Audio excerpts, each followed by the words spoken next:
Hey everyone, Hey. welcome to episode 14 of season 1 of Where's That Bar Cart? I'm one of your hosts, Nick Dury. Alongside me is Daryl Purvis.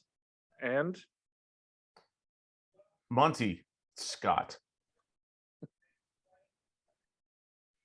do you prep, how like what time this afternoon did you prep that? I've been working on it all day. Yeah, that's what I thought. yeah, a That's lot how of time. dedicated you are. I didn't sleep last night. Just working, going through my own name. You know how many times I'll just say my own name in the mirror? A lot was all last night. I'm afraid if I say your name too many times in the mirror, you just show up behind me. Yeah, I play by Candyman rules. The Monty Man. Yeah, he's here. We have just such an excellent episode again for you guys. What a legend of Canadian sports journalism, I'd say. Tim Wharnsby is on the episode today. Tim has over 25 years of covering sports in Canada. He's written for CBC, for the Globe and Mail, for the Toronto Sun. He's been to all kinds of major events, Stanley Cup finals. He just wrote a book called Gold that tracks the 2002 men's hockey championship. It was 2002, right? Am I getting that right? That would be a terrible Canadian if I. When was Utah? That was the when they won the kind of first gold, or Yeah, that was definitely a year. Thanks, Daryl. Yeah, it was an even numbered year, so 2002 tracks. But this was another recommendation from our good friend Garrett Joyce, I think. Actually, this was a Dave Schultz. Let's give was credit. it Dave Schultz? Dave Schultz. Yeah, sorry, I looked Dave. it up. My apologies. Yeah, but Tim's also been a caddy for a bunch of people too. Moe Norman, Dan Halderson, Ray Stewart, among others. And I talking with him and planning this, he also just caddied at the women's Canadian amateur this week. So we can talk about that too.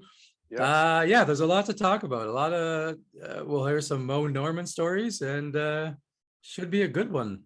another amazing guest, and let's just be honest, it's another time we nailed a year in this century. Yeah, We continue to name years that have happened. yeah. We've yet to name a year that didn't happen, Yeah. or won't happen. Yeah. Every time we pull a year out, Batting 1,000. batting 1,000. Yep. Except for that one time you accidentally said 2020D, which isn't a year. Yeah, well, it's, I'm not a machine. You know what I mean? No, well, you're allowed to make mistakes. It happens sometimes. Yeah. The name either hasn't happened or Sometimes you show up behind someone else who said someone other's name in a mirre. Yeah. And it wasn't even your name. Yeah. Yeah. Monty Stott. the wrong one. Oh, God damn Hey, do you know how I get home from here? it. Why did you summon me to this mirror? What for? Have you come down from your big 89 yet? Are you still glowing? No, I often think about it. I think, I think about it from like the third person. I think about if I was watching from the stands. The stands. Yeah. The stands. The stands at Four Seasons. The stands of Four Seasons. Like, oh my God, is he gonna make this? Is he good? He made it. He made it. And it's I imagine my spilling my beer on my girlfriend, like, you know what I mean? Like, oh my God, he did it. And it's like, but it was me. For some Just reason, so I'm clear, yeah, in your mind, you and your girlfriend buy tickets to watch you play golf at Four Seasons. Yeah, but this is the scenario I'm laying out. And yeah, because for some reason, I picture this being before cell phones or anything, and there's some kid running around the crowd going, "He made the putt! He made the putt! he made it." I was thinking about you last night. I drove home from Ottawa last night in a tornado. Oh, right. And there was a point where the GPS actually said, "Take care, you're driving into a tornado." But then I started picturing Monty that time he hit it to the bunker off the first tee, and I wanted my GPS to just go, "Oh God, no!" Oh God, no. I thought you were talking about the time I escaped that work release prison when I rode a horse into the tornado, but that was natural born killers. It wasn't me. We hope you enjoy this episode. It was a good one. We're excited for Tim, and keep listening, keep sharing the podcast, rate and review, and all that stuff. Yeah, the good news is we realized we have way more listeners than we thought. So Yeah, it was a big week exactly. for us. We So really, thank all of you. Yeah, that's well, I had faith that you're all out there, because sometimes I just talk into like into a sewer, and I was like, I feel like people are listening. And I think they are. All right. Enjoy this episode. Welcome, Tim. Thank you very much for doing this. Well, thanks for having me on, guys. It's always easy for me to talk about Moe. He's been one of the great parts of my life. He's been gone now. It'll be 18 years this September. Wow. And, I miss him. I'm a member at a golf course in Kitchener-Waterloo called Westmount. And every time I tee it up there, I think about him because that's where we became friends. That's where I first met him. And it didn't start out all that well, but it ended with a great relationship. And it's a lot because of my father. I'm sorry to just get into it here, but No, please. my dad was a pretty good athlete. He played at a high level hockey, junior B, won an Ontario championship in the mid 50s with the Waterloo Siskins. They beat Harry Neal and the Weston Dukes. I think it was 1954, the Ontario final. And in the summer, my dad's job was as a teenager working in the pro shop at Rockway, which was the city course in Kitchener-Waterloo. And what a course! Like if you played there, you would think, why did this course turn out so many great golfers like Gary Cowan? I think he was the male golfer of the century for the 1900s. Jerry Cussering might be not a name that your viewers would know, but in Kitchener-Waterloo, he was a legend. 1 year of amateur golf tournaments around the area and Ontario, his stroke average was something like 68. Wow. There was the Hauser brothers, the Warwick brothers. You could just go on and on. How many champions this little city course, short course, turned out. But it's because I asked Moe about it one time, and he thought that the course, because it was, it produced low numbers, you had to learn to be aggressive. You had to learn how to putt well, really grind it out because there's a great story one time. Jerry Cussering in the Twin City Championships went out in the first group and shot, I think 62 or 63, sort of set the standard for the day. There was a golfer that years later became a really good player, went to Bradley University in Peoria named Steve Dowse. And Jerry Cussering was kind of Steve Dowse's hero. And Steve saw on the board before he teed off. I think Jerry was in the first group. I think Steve might have been in the very last group. And he knew 60, what did I say, 63, 62, something like that, was to beat. And Steve went out and beat him by one shot. So Oh my God. Wow. But that's just the way that course was. You could be aggressive, you could hit low scores. And so that's where my dad met Moe. What would their age difference be? I'd say maybe 6 years difference. And Your dad is older or younger? Sorry, Tim. Younger. Younger, okay. Moe liked younger people, especially early on. I often tell people that he had a reputation of being a real jerk sometimes, but I think it was just because he was so shy. He didn't know how to relate to adults who he deemed more successful than him in the business world. And I think it wasn't until years later, I found anyway, he opened up a bit more. He treated the average Joe off the street a lot better than he did when I first met him in 1981. So a real study there. I'd love a psychologist to come in and we could all share our experience with Moe and maybe get a read on why he was like he was. But anyway, we'll go from there. Well, you met him in 81. So how old are you and where is he at sort of in his career in 81? Yeah, I'm 15. I'm a few months before my 16th birthday. I just started a job at Westmount Golf and Country Club. We had a big tournament.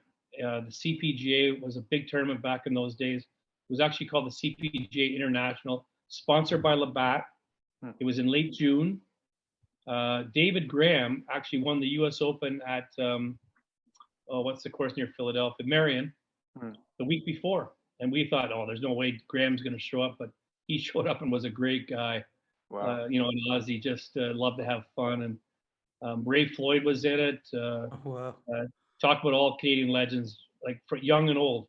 George Knutson and Moe at the old age. Dave Barr, Ray Stewart, was Zokol. I'm not sure if Zokol was it. Danny Halderson, Jim Rutledge.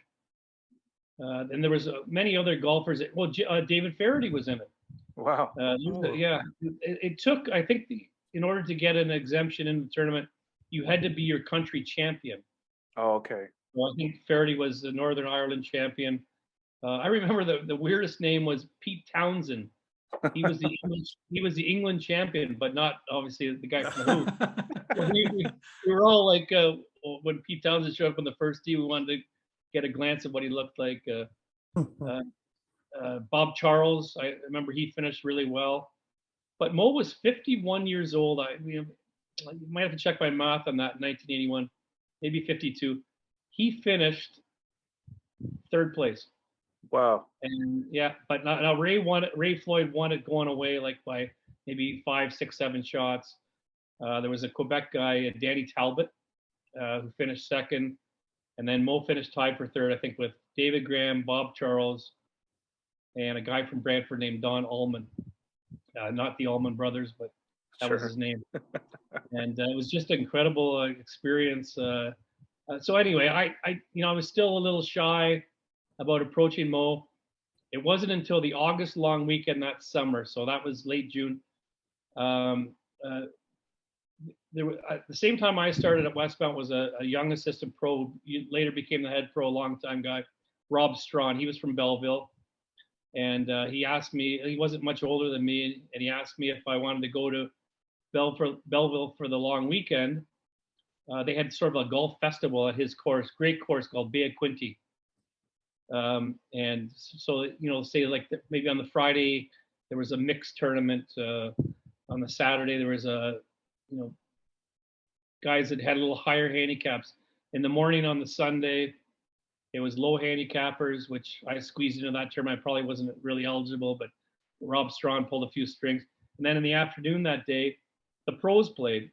And so I caddied for one of our local guys named Danny Maui, a friend of mine who came with us from Kitchener, Paul Eichhorn caddied for Rob Strawn. And Moe carried his own bag, of course. And now I'm trying to recall the holes, but I think it was number 3. The train from Toronto to Montreal dissects that course, right? And you actually see the course when you're taking the train. But I think it's number 3 is a par 3. There was quite a backup on it, so I went over to Moe and said, "I'm Bill Wharnsby's son," and my dad says, because I always remember this line that Moe had, and it just went around the city all the time. Golf is 90% mental, 20% physical, which didn't add up, right? And it was just part of the legend about Moe that it was an opportunity for people to make fun of him. So I just said something like, my dad says that you think that golf's a lot mental, but I said to him something like, yeah, how do you teach yourself the mental part? And he just went, "Ooh," and walked away from me on the tee. I thought, what a jerk, right? Well, 2 days later, I always worked ladies' day, which was Tuesday morning. And Moe came in around 11:30, 12 o'clock, and he said to me, "Hey, you want to learn about the mental game, do you, Wharnsby?" Like all of a sudden it was like he knew me, and he started talking to me. And I don't know if it was that day or maybe later in the week. He seemed to know when I was off on my shift, and we took a drive out to the country, and we just started talking about golf. And like I was more of a baseball player back in those days, but it really did stir up my passion for golf, just because he was giving me little tips and stuff. Now, Moe has such a obscure, different view of the game than you and I do. Yeah. So it's hard to sort of take what he tells you and put that into play, right? Because people often ask me, like, why was he so good? Well, first of all, the guy had an unbelievable work ethic, repetition, right? He would hit balls till his hands bleed on an average day. And I also think that he had unbelievable eye-hand coordination. And my dad would tell stories about, say, like an outdoor rink at a school, or Victoria Park, which was, the big park in Kitchener-Waterloo, and on the outdoor rink. And all of a sudden Moe would show up, and all the kids would take a break. And Moe couldn't skate, but he would go out there in his boots with a stick, and he from about center ice. Now this wasn't a regulation rink, but a smaller rink. He would say left post, ding, Jesus. crossbar, ding, right post, and like the kids would be amazed. But then some of the older people I knew in the area would tell me stories about at the halftime of the football game at Victoria Park. There was a football team in those days that competed for the Grey Cup called the Kitchener Dutchmen. Moe would go out and drop kick like from amazing distances because he had this athletic eye-hand coordination that was incredible. And you know, I truly believe that's what made him such a great golfer. Like you know, you would never teach his swing. I know there's a website out there where a guy says natural golf, you know, like I can teach the Moe Norman way. There's no way you can learn that way because first of all, you have to have Popeye forearms and you have to have unbelievable eye-hand coordination. That's hilarious that he's just going around town doing feats of coordination all over the place. Well, he loves sports. You know, when Moe got older and he would go to Florida, I would always make a point just to call him. The Canadian Golf Association, Professional Golf Association, used to own a course in Titusville, Florida. That's kind of near Daytona Beach, and Moe hung out there during the winter. And I would call him maybe twice a year. And, you know, he would never be too far away. And I always would know 7 o'clock would be a good time because chances are he'd be doing some chipping or putting. And the pro was a really good guy. And he would go out and get Moe, bring him to the phone. And he would always ask me he knew I was a sports writer. He'd ask me 100 questions about what's going on in the hockey world and that sort of thing. So he kept up on all this stuff. He had an amazing mind. You know, again, photographic memory for sure. And I think I mentioned to you earlier, guys, that, you know, he became better socially late in life. Yeah. And I truly believe he started getting advice from people, especially down in the States, on some self-help books and stuff. And he would read these books, and I think it really helped him because, you know, he would give me some quote someday. I'd see him at a tournament. You know, he always would show up at the Canadian Open on Tuesdays at Glen Abbey. He'd give me some quote, and then I'd read it in a book later on. It was like he quoted it verbatim. He was so, you know, he had one of those memories that you know, we all wish we had.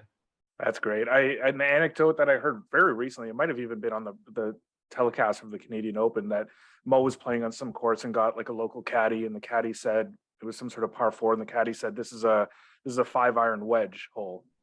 And Moe didn't like that the guy told him what clubs to hit. So Moe said, okay, give me the wedge.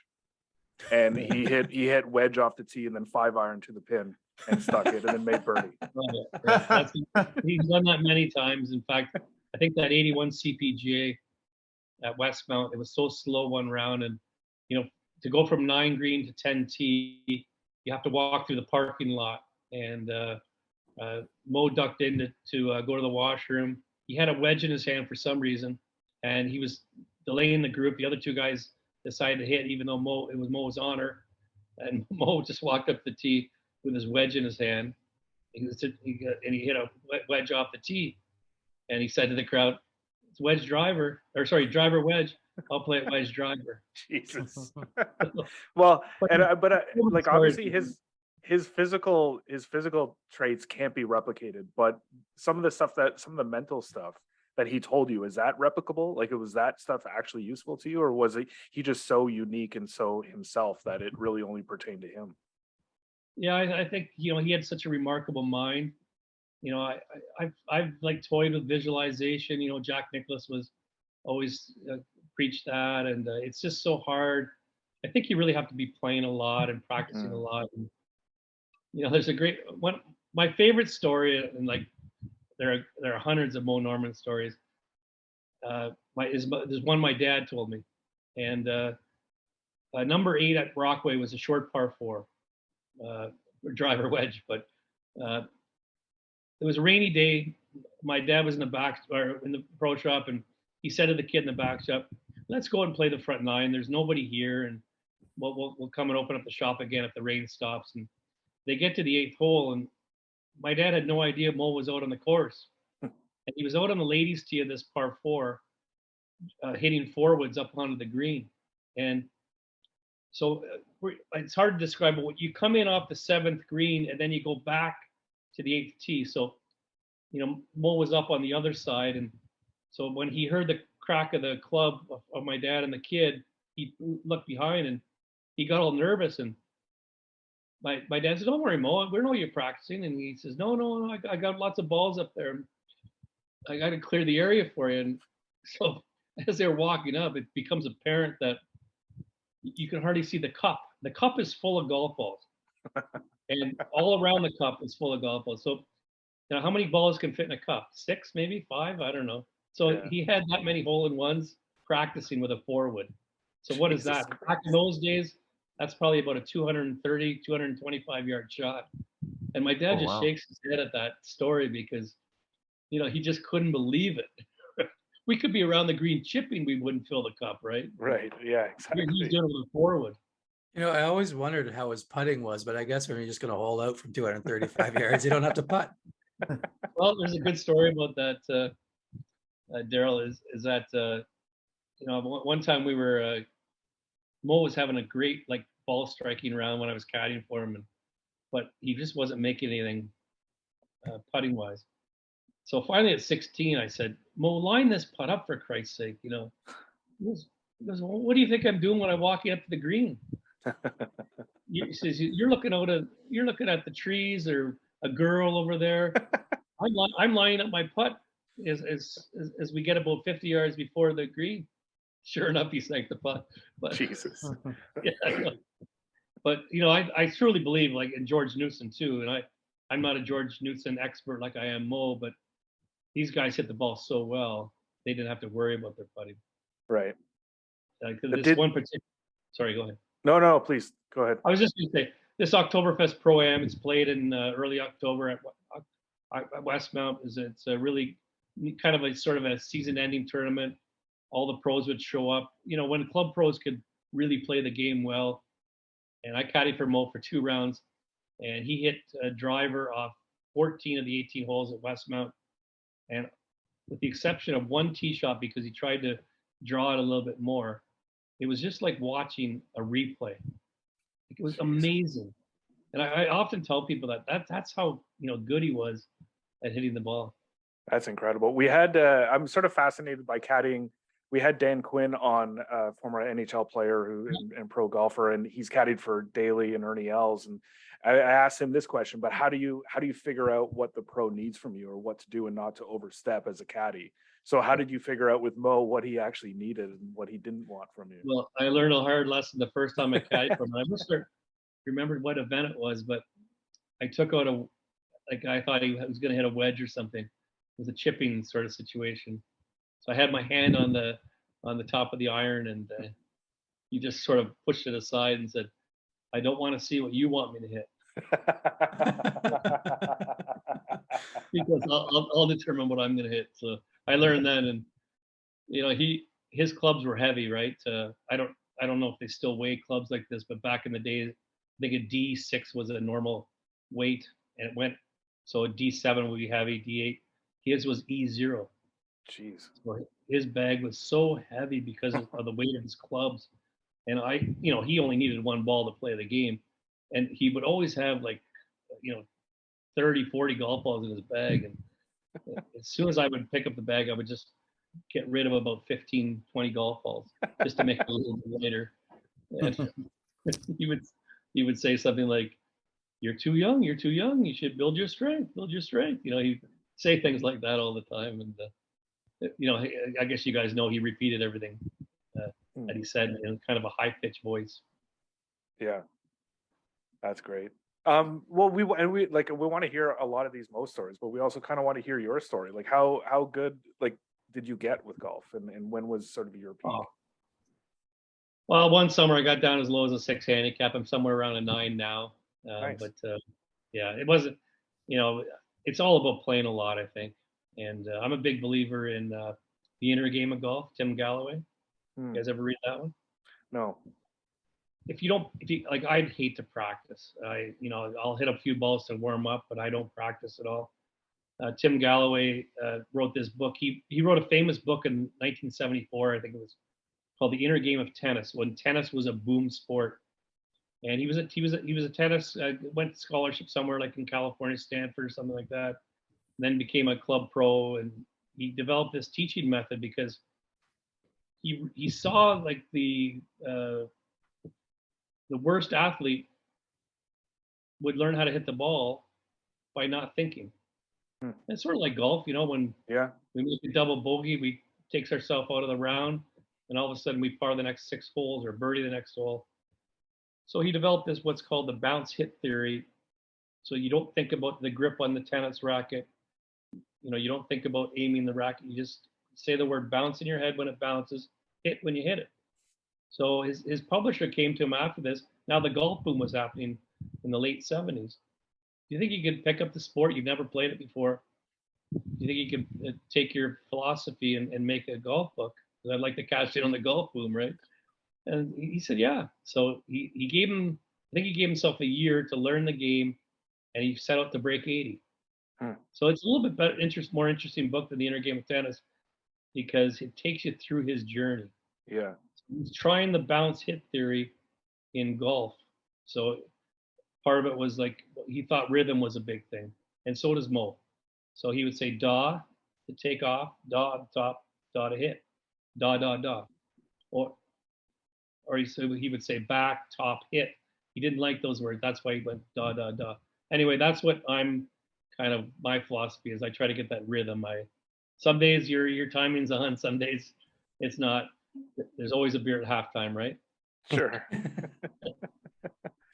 That's great, man. Like, how often are you getting out these days? Is it Twice a a week. common thing? Twice a week? No. Twice a week. I rejoined Westbound about 8 years ago. I still live in Toronto, but I make the drive in the morning. I play with a regular group on Wednesdays and Fridays. Nice. And I think I told you, Daryl, that Nick, that we had the Canadian Women's Amateur last week. Oh yeah. And this was an opportunity for me to dust off my caddy shoes, and I had a young woman that plays out of the Toronto Players Club, works there. She's a member of the Humber golf team that won the national championship last spring, and 20 years old, and boy, it was a lot of fun. She made the cut. She did okay for her age, and it was just neat to get back out there. I didn't think in the condition I am I could walk. We had a practice round on Monday, so 5 straight days of extreme heat, but I made it through, and it was a lot of fun to sort of rekindle those old days. Because I think, like you put out, Nick, I hope my old editor's not listening to this, but There's no chance. Daryl, I used to cover all these Canadian tour events in the area, and I became friends with a lot of these guys, just great guys like Dick Zokol, and my personal favorite was Ray Stewart, and Dan Halderson was a close second. But eventually, you go to these tournaments and you kind of be bored. So I would work it out where, if Halderson was playing in the morning on the Thursday and the afternoon on the Friday, I'd get my story done in the afternoon on the Thursday and the morning on the Friday, so I could go out and caddy for him. And just great experiences. And he would tell me, like, this guy won 2 PGA Tour events, one of the best ball strikers I've ever seen. Again, if he could only putt, and he stayed away from all the injuries he had, remarkable. But I learned so much from Ray and Dan, and it's too bad Dan, we lost him early, but I'll never trade those experiences in. I was actually on the bag when with Ray when he won the Canadian Masters at a course in Ancaster, yeah. And they called me anything from sleepy to slow. Like Ray said, I had 2 speeds, stop and slow, because I was always 100 yards behind him on the fairway. I must take the smallest steps, but they put up with me, and really great guys. And those are some of the most fun events I covered. I coined the term popular Ray Stewart because he was such a nice guy, and I tried to get other writers from the Star to. I was at the Sun at the time, Toronto Sun, from the Toronto Star, the Globe Mail, the Wire guy at the Canadian Press, and eventually it took off, and finally one editor said, "Okay, that's enough. You can't call them that." So I was reading the tweet that you sent a few weeks ago about all the people you've caddied for, and I saw Ray Stewart's name, and he seems to be forgotten with all like the great Canadian golfers, and I don't know, Yep. I don't know why that is, but when I was a kid, seemed like he was always in contention. He was a good player. Yeah, a number of top tens. I know he finished second in 2 PGA Tour events. Those are his best finishes. Oh my God, my heart broke when he was in his early 50s. He qualified. He went down on Monday, qualified for the tournament in Seattle. He's from Abbotsford, British Columbia. I think it's an air company that sponsors the tournament there, and he just had a complete collapse in the last round. And his poor son was caddying for him, his son was in tears the last few holes. It was but that would have been just a great conclusion to Ray's career, because he's gone on to a successful career in business after that. But just a tremendous guy. My favorite story about Ray, I've got two stories. We have time for this, I guess. Of course, yeah. Sure we do, yeah. In his prime, one year he came to Canadian Open playing well. I think maybe the week before the tournament, there was a tournament in Knoxville, Tennessee, and Ray finished tied for second. So he came up here, and it was Jack Nicklaus's last Canadian Open, and he found himself paired with Jack Nicklaus. Damn. The first two rounds, and Ray beat him both rounds. Wow. I'm sure, I don't know what age Jack was at the time. He was in his 50s, but Ray actually finished tied for 10th that year. And it was. I know there's been David Hurd was in contention. Mike Weir lost in the playoff to BJ Singh since, but it was one of the few times that a Canadian actually showed something at Glen Abbey, and there was a lot of excitement there. And Ray really enjoyed that week. The second story I have is because this guy had a thirst for knowledge to learn the game. He missed the cut at Glen Abbey, but this was when Nick Price was going really well, and so he decided, I'm not just gonna pack it in for the weekend. So he came out in the morning, hit balls, and then he waited for Nick Price to come and do his session before the third round, before the fourth round, and then he went out and followed them for the entire 18 holes, and he picked up an immense amount of knowledge. And at one time, Price saw Ray in his in the crowd, so he asked him afterwards when he ran into him, what's going on? He goes, well, you're the best golfer in the world, and I admire your swing, and I just wanted to see if I could pick up anything. So they had dinner that night. It was a Saturday night before the final round, and Ray went out. I think he went on an incredible run the rest of the summer to keep his card, and he often talks about that experience with Nick Price. Nick Price, leader in the clubhouse, not only in his play but just as a nice guy, like great guy. That's awesome. That reminds me of another Moe Norman story. Please. There was one Canadian Open he won. I don't know if it was one in 91 or 94 that Nick Price won. And Greg Norman finished in the top 5. So I was going to Ireland to visit a friend of mine, Mike Rutsey, great baseball writer for the Toronto Sun back in the day. His family had taken a year off from life in Canada and went over to live in Galway, Ireland. And we were playing an awesome course just south of Galway called Lahinch. And we were playing with the local postmaster, 85 years old.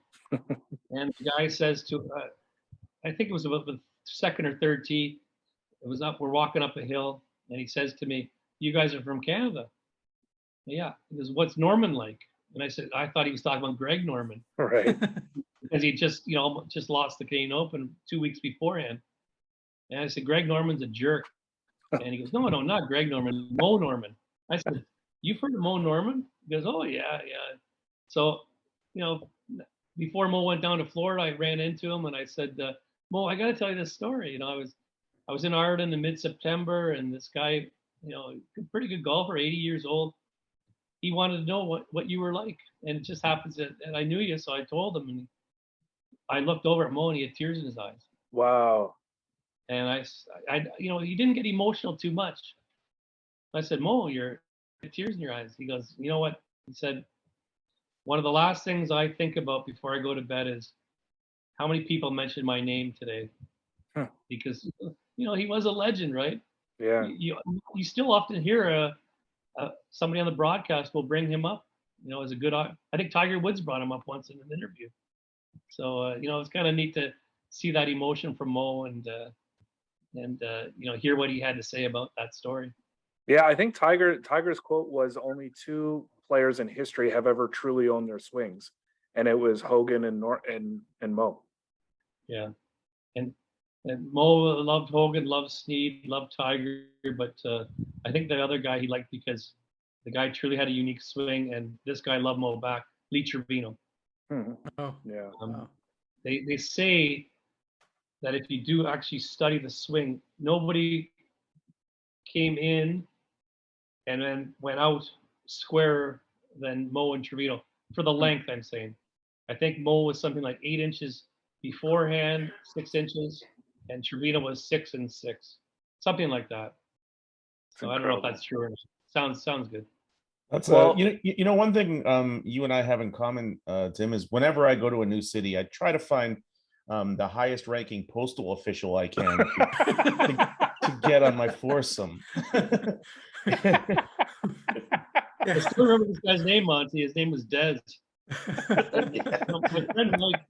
My friend Mike is about 10 years older than me, but he as slow as I walk, he walks that much quicker. So here's I don't know how old I was at the time, but I'm keeping pace with an 80. I think he was 85, an 85-year-old guy walking down the fairway, and then Mike had a little bit of a belly on him, like we all do now. But Dez says to me, "That Mike, he's a fit young man, isn't he?" I said, "Well, first of all, he's not fit, but he's not young, Dez." Dez was more my pace. Having done road comedy gigs with Monty, I can confirm he does beeline it for FedEx. That's usually the first place he goes to in every town. Oh well, the postal officials are often complimenting me on my fitness and my youthfulness as well. So I like to hang out with them, to be honest with you. You know what? It's coming to my mind now. You guys are a lot funnier than Dave Schultz. We know, trust me, we know. Well, that is actually a good segue to the last question I want to ask you before we get into the par 5 is we're all comedians. When you find out that another comedian golfs, you're always very intrigued because we're all sort of into golf, and now we've kind of, we're three golf buddies now. There's one comedian who's amazing at golf that none of us really want to play with because he's that good. We'll have him on the podcast at some point. But in terms of like journalist circles, you still are a single handicap. Do you kind of find out quickly who the other good golfers are, and is it competitive? Do you seek them out to play with them, or what's it like with your peers in terms of golf? Yeah, I kind of hit the. There used to be a thing where the guys played together almost once a week here in Toronto. A different course would have you. I was kind of at the end of that. I'd rather play with guys that are just a hoot to play with. Yeah. There was a legendary guy. He was from Cape Breton, who was a longtime golf writer for the Toronto Star, Rick Fraser. And one of the great reasons to play with him was the fact that he gave you anything from 10 feet and in, right? He didn't have time for 10 footers to lean over. But I covered many golf tournaments with Rick, and listen, there's a lot of guys that know him better than I do, but I love to tell this one story about Rick. His drink of choice was Canadian Club, and we were going down to Augusta one year to cover the Masters, and the first flight out like 6:30 in the morning from Toronto to Atlanta, and he was a nervous flyer. And when the flight attendant came by, he said to her, "Could I get a glass of ice, just a little water in it?" And so she brought it by, and when she dropped it off to Rick's little area there, she said, "Now I better not see this change color, sir." And then he says, "Well, then don't look." He was just a great guy. He was a big Greg fan. He got along with all those Canadian golfers. He got along with Moe too. There weren't too many writers that Moe got along with, but Right. definitely. And if I would all encourage, if you guys want to know the real Moe Norman story in depth. There's a great book out there by Tim O'Connor, who's based in Guelph, Ontario, not far from Kitchener-Waterloo. He wrote a book in the late 90s about Moe, and I know he talked to a lot of us about it. And it's a real accurate portrayal of Moe's life, the family he grew up in, how he got invited, or how he got into the game of golf. You know, early on, he used to set pins at a bowling alley in Waterloo. And he said that he came home one day just before Christmas to find that he had an invitation to play the Masters at Augusta. And he says, that's one thing he said, I know there's a lot of good golfers that have played the Masters, but nobody can say they ever set pins during the day and then got an invitation at night. He used to love to tell that story. That's great. I bet he used to set those pins from like 50 feet away, just threw them and they all landed in the right place. You know, I've talked to a lot of people about that used to bowl at that bowling alley, and they said he was amazing. You know, most bowling alleys had like 5 guys in charge of 2 lanes or something back in the days before those electronic pin setters. All right. And Moe could handle 6 alleys, no problem. He was like a whirlish derby going back and forth, getting it all done. That sounds like an insane job, actually. That's Dangerous, wild. right? Yeah. If you get in the wrong lane, all of a sudden, oh, geez, I got stuck in the head by a pin. You end up getting bombarded with 2 balls. Yet, That's right. like, yeah. Monty, do you want to do the honors? we've now come to a hole you may recognize as the par 5. Very professional. Thank you. Tim, question number 1 of the par 5, your favorite golf course? Well, I'm biased, Westmount. Yeah. You know, I just saw I think the Score just had their biannual rankings.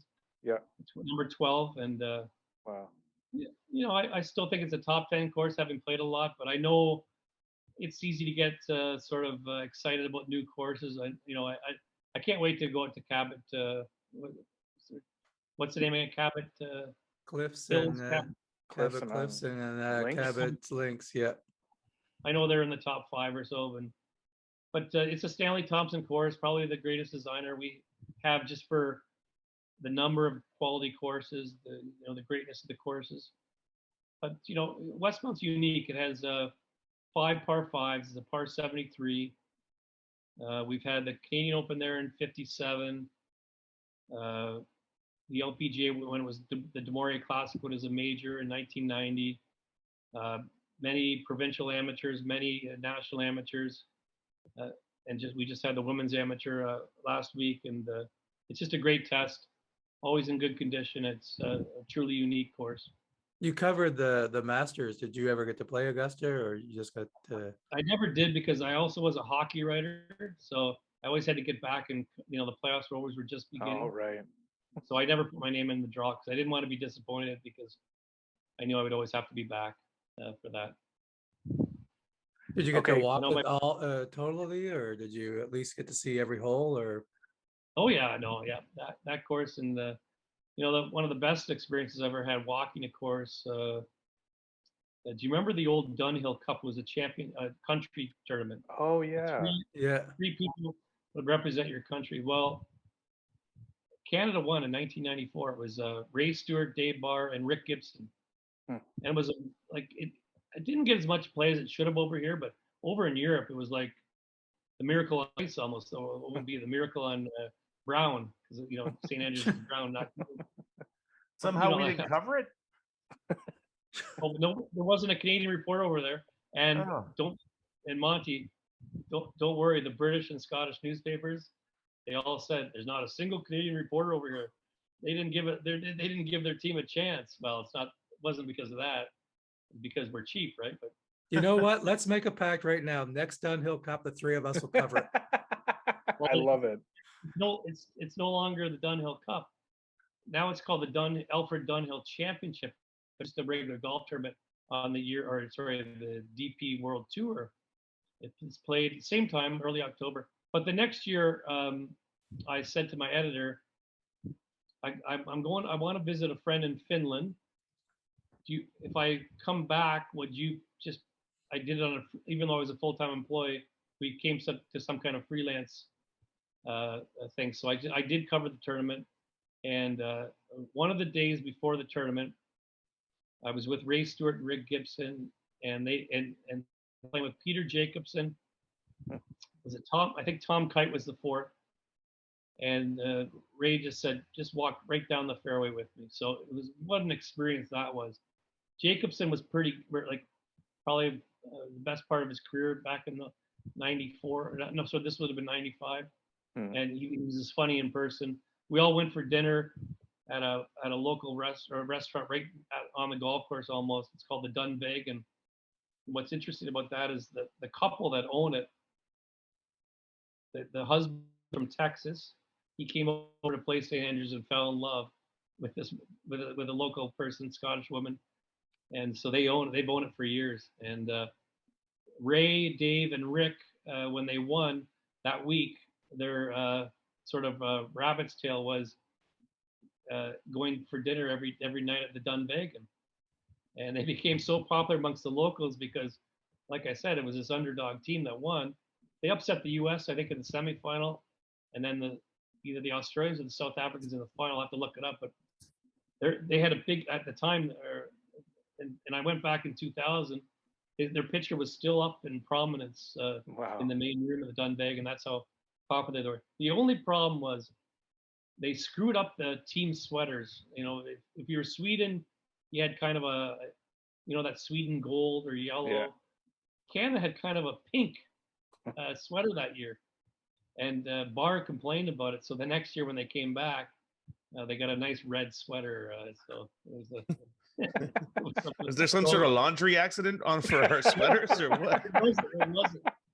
But so on this wall, these three Canadians in these pink sweaters, it just didn't look good. I want to know what else Canada's won that they haven't told us about. Like, there's a number of World Cups Canada won. Dave Barr won with Halderson. I think George Newson won with maybe Al Balding.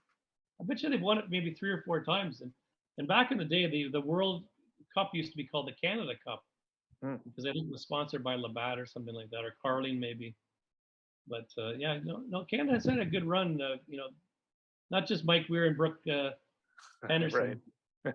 Yeah, well, we do have a lot of golfers. We always have had a lot of golfers, right? As a per capita. Yeah. Stan Leonard, I've never met him in person, but I did have a great phone conversation with him one year. He looked like he was destined to win the Masters in the 50s one time. He got paired with a slowpoke golfer by the name of Kerry Middlecoff. Now, Middlecoff won 1 Masters, maybe 2 U.S. Opens, but when Leonard got back to his home in British Columbia, he had a letter from Clifford Roberts, who ran the Masters back in those days. And it said, I want to apologize for our officials not making Middlecoff play quicker. I really think that affected your game, and I really think you would have won had you not had to play with Middlecoff. So that's rough. Yeah. So, okay, question number 2, Tim. You can put together your ideal foursome with the caveat no PGA or LPGA players and anyone alive or dead who is filling out your foursome. Like, so current, I can't, or is it all time players? All time, yeah. All time. Okay, so Moe's out because he played on the PGA Tour for a couple of years. Unfortunately. Yeah. And Gary Cowan I played with a number of times. So, well, definitely Bill Murray. Good one. Yep. Yeah. I just I think the world of him, and plus he's just got the right attitude about golf, and he got in the game as a caddy. He's the most legendary caddy, maybe. I think as we're recording this, I think today's the 42nd anniversary of Caddyshack being released. I think I saw that on Twitter today, coincidentally. Wow. Documentary A&E used to play about the making of Caddyshack, and they tell all kinds of stories about how filming was delayed because they were partying so hard at this motel they had rented out for all the actors and behind the scenes people. They thought this film would never get finished, and Ted Knight was blowing a gasket because he was a pretty serious guy. And anyway, okay, Bob Newhart would be in there. Oh wow! Oh, that's a good one. That's a good pick. I used to have all his old well, my parents did, so I listened to them all, and I just think the best piece of comedy I've ever heard is when he does those phone calls. Oh yeah. Yeah. Yeah. They're just tremendous. And so, I've had to say a few speeches at weddings and that, and I've always used a bit of that, not phone calls but letters. I remember being at a wedding where the bride was a teacher, and there were a lot of teachers, and there were a lot of, back in those days, the teachers seemed to be going on strike every month. And the premier was William Davis here in Ontario, so I did a letter from William Davis to all the teachers. At a wedding. I was almost beat off the stage.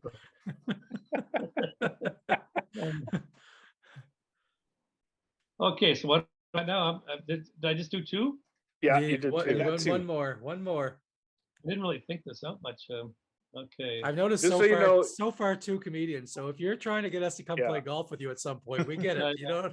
Well, we'll do it. The third guy is a comedian, or sort of a comedian, and he claims that he once hit a 300-yard drive if you listen to him regularly every morning. But Howard Stern, he's just my favorite.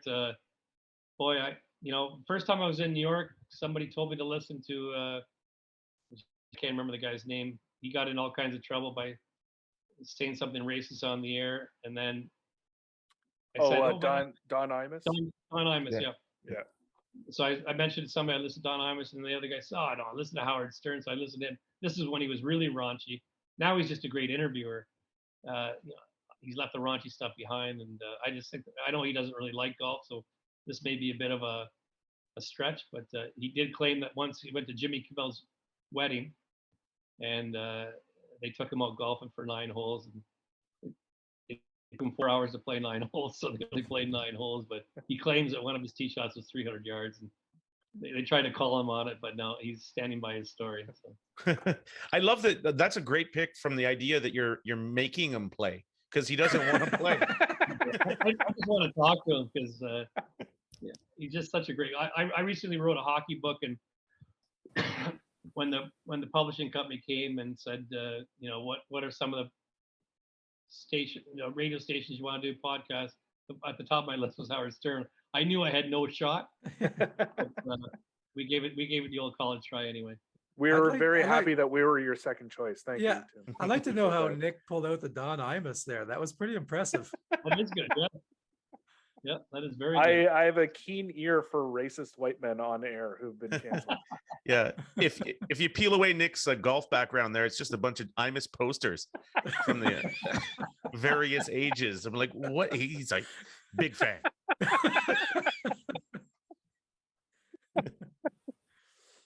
Excited for this part of the podcast to go up on YouTube. Excellent, good.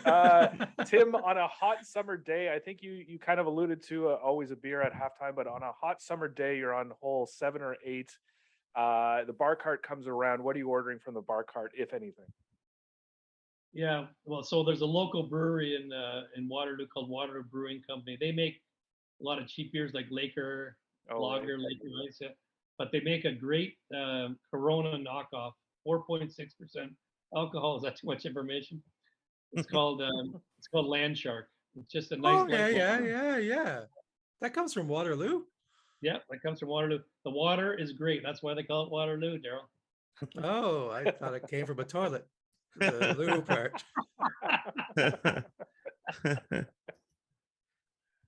I like the Land Shark pick. I had that the other when I was golfing with Daryl in Ottawa actually, and I was like, yeah, that's pretty good. Yeah, it's a nice light beer. And I had some Laker Ice recently, which is I think a low end, but pretty decent. It was Monty's hit a low point in his life. Yeah, all the guys walking around downtown Toronto, that's what they drink. Yeah. Tim, if you can't tell, we're desperate for sponsors. Desperate. Yeah. We'll go Laker Ice at this stage. I'll make her a Laker. I have no problem. At least I'm clinging to Laker Ice, the high-end Laker. Now Schultz has been trying to get me for years to try this Jameson's out, so I might have to try that. I don't know about on the golf course, but the whiskey. The whiskey. Oh, there's nothing better than a good warm whiskey on a nice hot day. I think I got Schultz drinking that. I'm not sure. I can't remember who. Question 4. Either the angriest you've ever seen someone on the golf course. It could be Moe, actually. If I'd be curious to know if you've ever seen Moe sort of lose it on the course, or how do you stop from losing it on the golf course? Well, I always have the built-in excuse, I don't practice. Right. Perfect. I don't get angry, but the angriest I ever saw a person, this was quite the story. There's a little golf course in the country of just outside of Kitchener called Dundee Country Club. There's a short par 3 on, I think it's number 5, about 140 yards, and it's no longer there, but there used to be this deep well. Like, I mean, it was such good water. People would bring jugs to fill up. Wow. And you would pass it on your way from 13 to 14 tee, and then after 16 green going to 17, or at the 5 green. So there was a guy there. I don't know if he was filling up a jug, but he was getting a drink. And we had just finished playing 5, so we were waiting in line, and we hear 4 from the tee on 5, and the guy got hit right below his eye, and he was furious. He picked up the ball and took a 4-iron out of his bag and shot it right back at the guy on the tee, and it was a hell of a shot. It just soared over the guy's head, and so he was going to 14 tee, so we ended up back at the clubhouse around the same time as we finished our front 9. And I saw the guy walking by me. You could see the dimple marks on his cheekbone. Shit. Yeah. And I didn't want to say anything to him because he looked like steam was still coming out of his ears.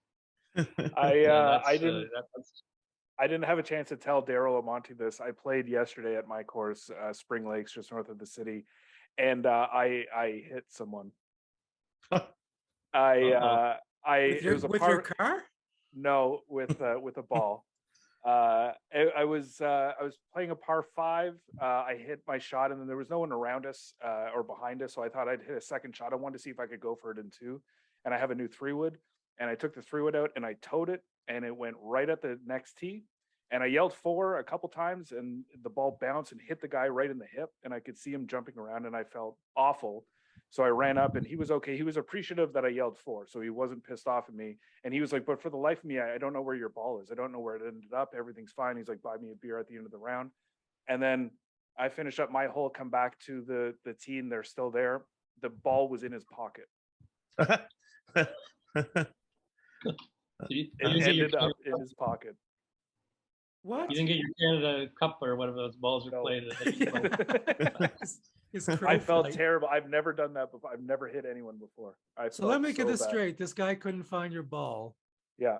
But he didn't realize there's a ball in his pocket. He did not realize. I'm calling bullshit on this. I don't think he hit you at all. He just wanted a free beer. That's right. Well, he may have been confused or disoriented by the extreme hip pain to realize that he had a ball in his pocket. It was like, I lost all feeling in my hips and all through the middle of my body. You know what? I almost hit some people on the tee in Ottawa a couple of days ago. And it's funny because I was watching Moe Norman videos today, and I was watching one of them.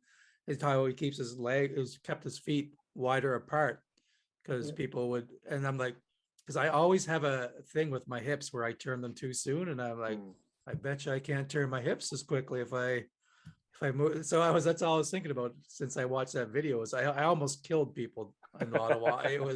I hammered it, and it was a Monty special, 4 feet off the ground, and it just went between them. It was just. Actually, Nick, that sounded a little bit like a Moe shot there, where he'd be like going around town, hitting balls into people's pockets and stuff. Like, you hit a ball into. Yeah. The incredible thing is Moe did it with bowling balls. The person would just have a bowling ball in their pocket. Couldn't believe it. Didn't know it was there. Tim, the last question of the par 5, your favorite golf moment, and this could be either something you went through personally or something you watched on TV. Yeah, well, I probably would have said Nicholas in '86. That that's such a great time. I remember I was helping set up the pro shop that spring at Westmount when we all just took a break and watched it. But really, what got me was 20 years later at the Ryder Cup when Europe won, and Darren Clark won our hearts. He had lost his wife Heather to cancer. Right. approximately 6 weeks beforehand, Yep. and it was so emotional. And I never thought about this until he won yesterday the Senior Open, because I think he became one of 4 guys to win the real Open and then the Senior Open. Bob Charles, Gary Player. I can't remember who the third one was, but anyway, so that was definitely the best 2000. But then I really felt great for him 5 years later when he won the real British Open. Yeah. To me, especially in his younger day, he just embodied what golf's all about. He just seemed to have so much fun, smile on his face, and that was both 2006 Ryder Cup, 2011 British Open were so emotional because this guy had so much talent, and you wonder if he got enough out of it, because at one time he liked to really have a lot of land sharks and jeans. It's kind of embarrassing. You're telling that emotional story at the same time there's a fruit fly flying all around me. I'm trying to catch it. So you're telling the story, and all I'm doing, I'm like just going for the stupid fruit fly. It was just, so I'm sorry about that. Should you not put a cap on the box of wine? Too many Lakers. Boy, everyone's getting called out. Me for Don Imus, Daryl for his box of wines. It's no one's safe on this podcast. I've never owned a box of wine. Just to Yeah, and I have Don Imus posters behind me. Well, not behind you. They're in front of you. Your motivation is always Don Imus right in front of you.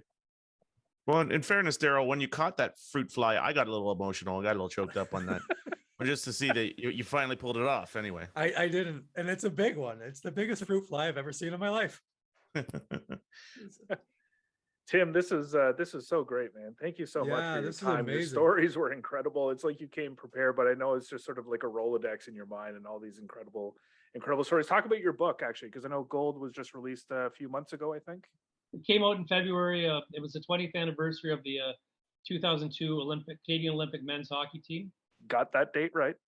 Yeah, we nailed it. It wasn't 2020D. Yeah. And, I was down in Salt Lake City. Well, so was Schultze, and we were part of the Globe and Mail team. And it was just a special group of guys. There was so much pressure on them to win, because in '98 was the first time the NHLers were allowed to go, and it didn't turn out so well. When you play against a guy that was like Dominik Hasek, who was the best goalie in the world at the time, it was tough to beat him in a shootout. But it didn't go well. They came back to a lot of heat. They made corrections. Bobby Clark was the general manager of the '98 team, and he was so bloody honest and what went wrong. And I just admire the leadership group, because even in 2002, it didn't start off well. That's but right. They slowly built themselves into a championship team and ended up dominating. And there's a great story that Brendan Shanahan likes to tell. He's sitting in the dressing room afterwards, and Kevin Lowe was Gretzky's assistant general manager of the team. Says, I would like. It's too bad that this is over now. And Shanahan says, "What do you mean we won?" He goes, "No. I'd like to see this team play in another week to see how really good it could be." Right. Because that's how good the team was getting. And I love that story, and just great leadership. And it sort of culminates with Joe Sakic winning the Stanley Cup as general manager a few weeks ago. Yeah. Joe was the best hockey player in the world at the time. Yeah. And there's just so many stories about his leadership, like some of the younger guys told me. And I'll just leave you with one more. After that first game, they lost to Sweden. It didn't go well. They had a practice the next day, and Pat Quinn, the coach, decided to shake up the lines. And Joe Sakic went from playing on a line with Steve Yzerman and Merrill Lemieux, the two kids named Simon Gagne and Jerome McGinley, who they were not household names, like they ended their careers. And all Jerome could think about was, oh my God, Yzerman's going to be pissed. He goes from a line playing with Lemieux and Yzerman to Gagne and myself. So they're in the dressing room before practice, and they all got the different colored jerseys for the lines are on. And Gagne and McGinley just happened to be sitting beside each other in the dressing room. So Sakic came over to them and said, "Hey guys, I see we're on the same line. I'm excited about this. This is going to be terrific. Let's go out there, get comfortable with each other, and hopefully by the end of this tournament will be the best line in the tournament. You know what? That final game, what was the best line? Yeah. Sakic, Adjuma, and Simon Gagne. So, That's just amazing. tremendous leadership. So the book's full of stories like that. The guys were very generous with their time, tell me a lot of inside stuff. Unfortunately, Pat Quinn's no longer around, but the guys really thought that he was the difference. His leadership as a coach. His daughter Callie was with the team as sort of a liaison between the families and friends that were down there of the team, and she had a lot of stories about her father that sort of filled in the gaps, and it was a lot of fun to put that together. That sounds amazing. It sounds amazing. It was an amazing time. I remember Pat Quinn talking about how one of the biggest things for that tournament was to manage the expectations because there was so much pressure. And that was it seemed to be a focus of his and worked out. Yeah, Monty, I don't know if you remember, there was a commercial, was it Molson, where there's a bus full of Canadian fans crossing the border, and an American customs guy comes on the bus and says, "Does anybody have anything to declare?" And some guy says, "Just a big old can of whoop ass." Says, so Pat sort of to diffuse the tense intenseness and of the situation of losing that first game. Before the second game, he had like an aerosol can or something taped up, and it says "whoop ass" on it. And so he brought this out and said, "Okay, guys, this is our can of whoop ass. Let's go out there." No, they didn't play well. They didn't play well against Germany, but it did take the guys. They appreciated that. They appreciated Pat listened to the players. There was a couple times where players said, "Let's not." We're all pretty tired. We all are coming here in the middle of the season. Let's not take our practices too seriously. Let's just get a nice skate in. Pat took the advice of that, and I think it was Michael Pekka told me this story in the last game. Pat Quinn and Ken Hitchcock, one of the assistant coaches, they were listening to players like Adam Foote and Merrill Lemieux and Steve Eiserman, what they were saying in the second intermission, what they had to do to close out the deal. And so Hitchcock says to Quinn, he goes, "They're saying exactly what we were going to say."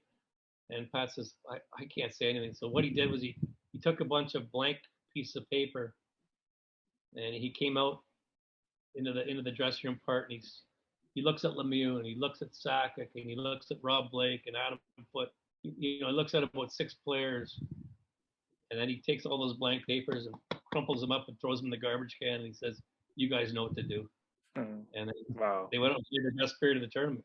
And that's coaching to me. That's leadership. You trust the people you brought to the dance, and they got you the top prize. Amazing. Yeah, that was sick.